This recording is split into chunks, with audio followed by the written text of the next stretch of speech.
यहीं पे रहना।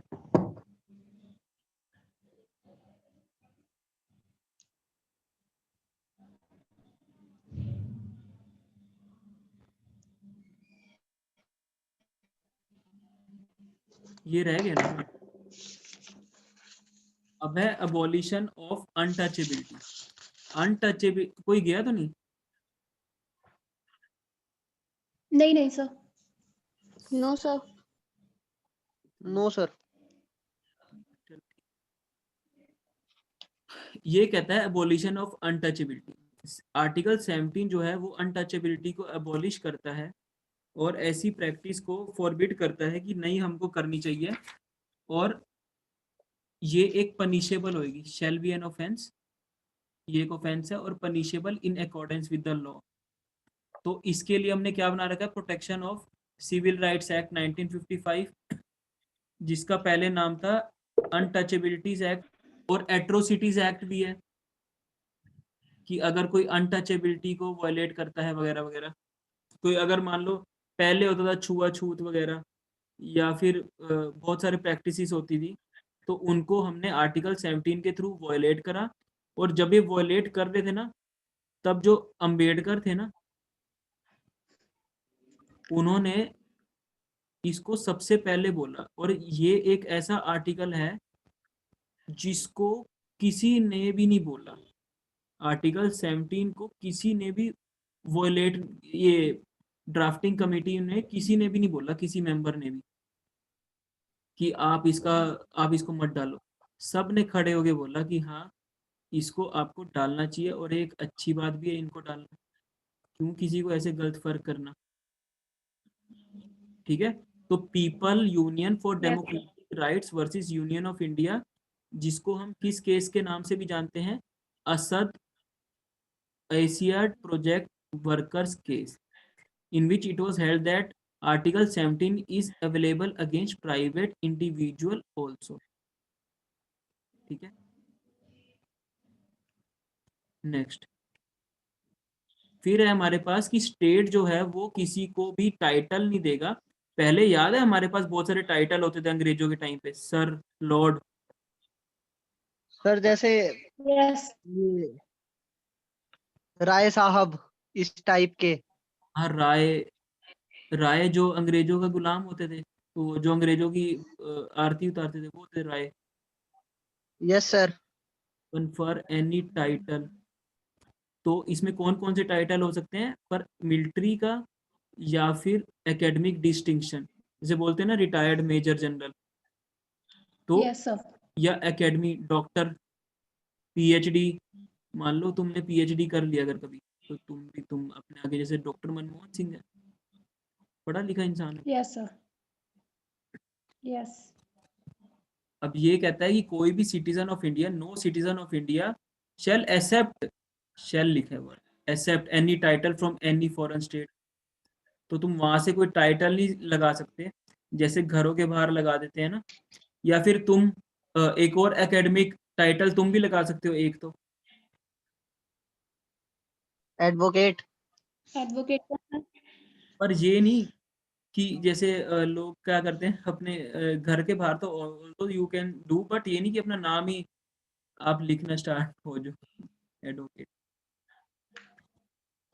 नेक्स्ट है कि ये article 13 provide that a non citizen holding any office of profit or trust under the state shall not accept any title from any foreign state except with the consent of the president।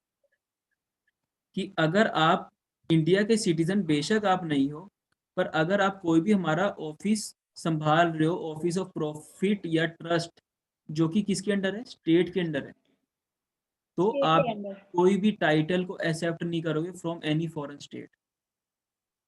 फिर है article 18 clause 4, जो कहता है कि no person holding any office of profit or trust under the state shall without consent of the president accept any present emolument office or office of any kind from under the foreign office। ठीक है। अगर आप citizen हो या कोई भी person हो, अगर आप ऑफिस ऑफ प्रॉफिट संभाल रहे हो स्टेट का हमारी, या ट्रस्ट, या कोई ट्रस्ट हमारी स्टेट का आप संभाल रहे हो, तो आप प्रेसिडेंट के बिना क्या नहीं करोगे, किसी भी कोई गिफ्ट को नहीं एक्सेप्ट करोगे, या ऑफिस को, प्रेजेंट को, कुछ भी आप एक्सेप्ट नहीं करोगे फ्रॉम फॉरेन ऑफिस।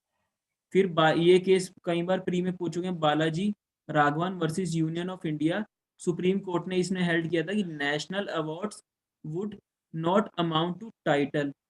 अब नेशनल अवार्ड्स कौन से मिलते हैं ऐसे?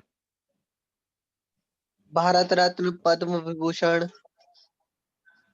ठीक है, अगर किसी को ऐसे कोई नेशनल अवार्ड मिले हैं तो ये कोई भी टाइटल नहीं है अंडर आर्टिकल 18।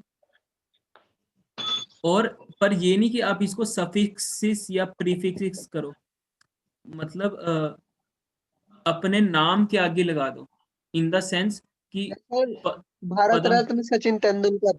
हाँ ऐसे नहीं बोल सकते आप पद्मश्री वगैरह वगैरह, अपना सफिक्स नहीं कर सकते आप उसमें, या तो आगे प्रीफिक्स मतलब आगे, या तो यहाँ पर लगा दो, अगर आपका नाम यहाँ है तो आगे, नहीं तो अगर नाम यहाँ है तो पीछे।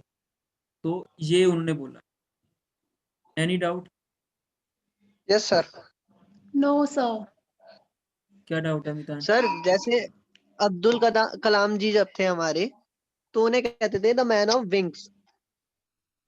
तो ठीक सर है, वो भी तो एक टाइटल हुआ। नहीं, उनको हम एक रिगार्ड करने ये के तो लिए टाइटल लोगों दे ने रहे दिया हैं, है। वो अपने नाम के आगे थोड़ा ना Yes, लगाते sir. थे। Yes, sir. क्या क्या तुमने कभी उनके नाम के आगे देखा अब्दुल कलाम? मतलब नो कि सर। मैन ऑफ विंग्स, क्या वो साइन ऐसे करते थे, मैन ऑफ द विंग्स वगैरह? नहीं। तो वो टाइटल होता है। या फिर किसी को तुमने नाम ऐसे लिखते देखा, सर हेनरी, या सर कोई अपने आप को सर धकेगा बोलता है यहाँ पर? नहीं। या फिर लॉर्ड, No. नहीं, या तो उसका नाम लॉर्ड होएगा फिर, या श्री, श्री तो हम Yes, फिर sir. भी श्री क्यों लगाते हैं? श्री एक इंडियन वर्ड है, ये एक नाम में लगता है, श्रीकांत किसी का नाम हो। सर ये रेस्पेक्टेबल फॉर्म है, टाइटल नहीं है। नहीं, ये एक नाम है, श्रीकांत। Yes, sir. ये तो है। ये एक नाम है श्रीकांत। आप नाम अपना रख सकते हो, फिर जब आपको फॉर्म भरना पड़ेगा तो आपसे पहला नाम, मिडल नेम, लास्ट नेम, तो आपको तीनों में भरना पड़ेगा ये नाम।